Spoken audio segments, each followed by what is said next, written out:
Thank you, Madam, for giving the opportunity. Madam, the Honorable Minister started while introducing the bill that this bill is being brought to protect the urban cooperative banks and the depositors.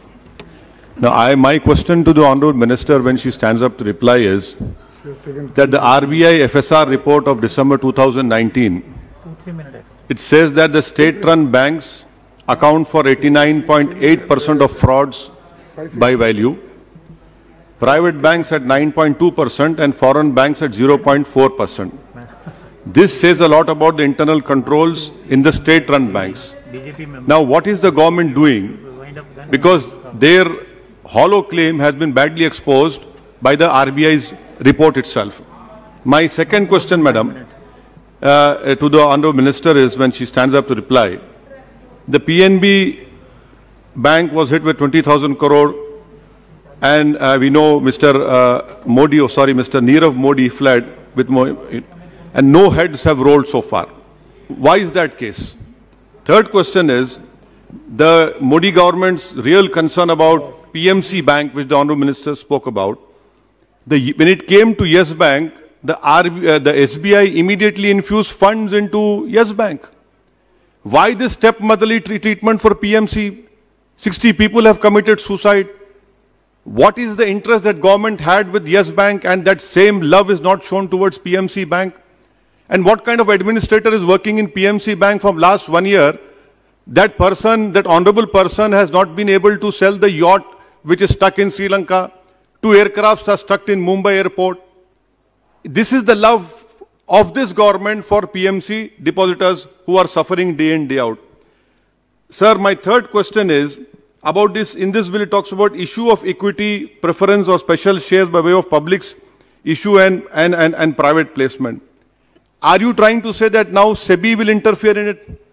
Because this issue of equity and public issue, are you bringing in SEBI? Please enlighten all of us. My fourth question to the Honorable Minister is that RBI is being given power is the government claim. If that is the case, why did Yes Bank, PNB, IL&FS and in March 2020 Franklin Templeton happened? What was RBI doing? What was this government doing? How did they allow all these four important things which happened was right under the rule of Mr. Modi? My fifth question is, since demonetization, the financial industry is slowly and steadily collapsing and showing how regulation by RBI, SEBI, NABARD is completely absent.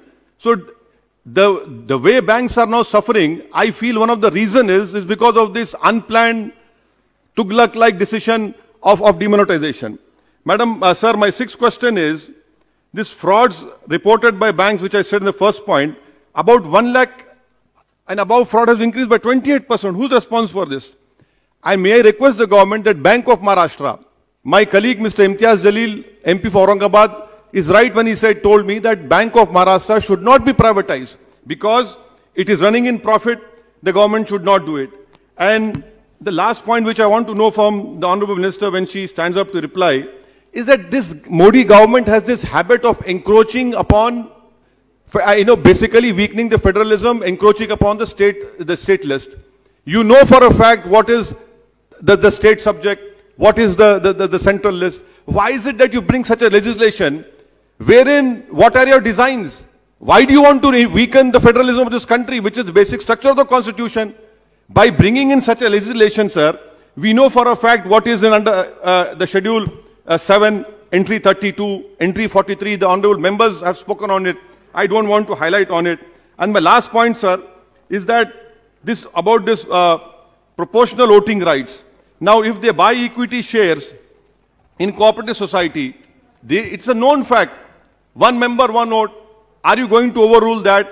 And also, isn't it a fact that the 2006 Vishwanathan Committee recommended that cooperative banks should be allowed to raise capital through non-voting shares? So these are the important points. I hope the Honorable Minister, when she stands up to reply, she will definitely reply. And for God's sake, I don't want this Honorable Minister to say that all these urban cooperative banks and Nirav Modi, Mehul Choksi, PNB, Franklin Templeton, all were act of God. No, these are not act of God. They happened because Mr. Modi is ruling the country and because of the misgovernance and the act of themselves. Thank you, sir. Fly USA, UK, Canada, Australia, Dubai. Umrah packages. International and domestic ticketing and passport services approved by ITA. Supreme Air Travel Services, a trusted name in air travel services. Backside Hajj House. Contact 8855 556 786.